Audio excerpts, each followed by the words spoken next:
নমস্কার বন্ধুরা, আমি সুমিতার রান্নাঘর থেকে বলছি। দেখুন, আজকে আমি একটুখানি সাবুদানার পোলাও বানাবো। এই সাবুদানাকে ভিজিয়ে রেখেছিলাম, দেখুন বড় বড় হয়ে গেছে। আর এতে দেবো আমি একটুখানি গাজর আর শিমলা মির্চি, আর দেবো একটু কড়াইশুঁটি, আর দেবো একটু বাদাম।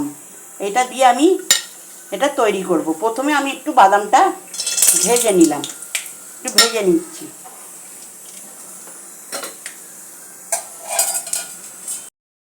বন্ধুরা, বাদামটা ভাজা হয়ে গেছে। এবার আমি এর মধ্যে গাজরটা আর এটা দিয়ে দিলাম, শিমলা মির্চিটা, এটা গ্রেট করে রেখেছিলাম, এটা দিয়ে দিলাম।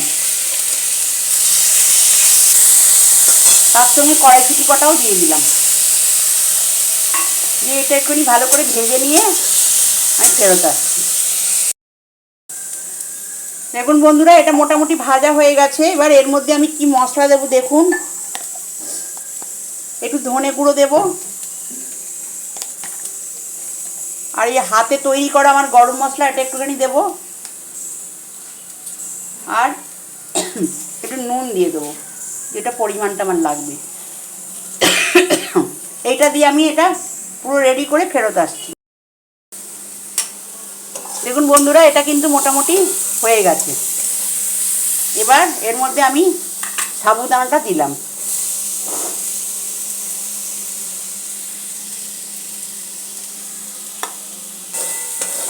আপনারা যদি মনে করেন যদি ঝাল দেবেন, হলুদ গুঁড়ো দেবেন, দিতে পারেন, কিন্তু আমি এসব কিছু দিইনি।